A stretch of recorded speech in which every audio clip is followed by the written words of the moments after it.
Hi! In front of me is Motorola Moto G31, and today I would like to show you how you can download and apply animated live wallpaper called Magic Fluids.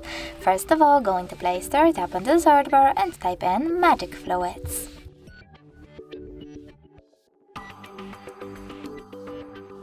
Then install this free app from this developer and tap on Open.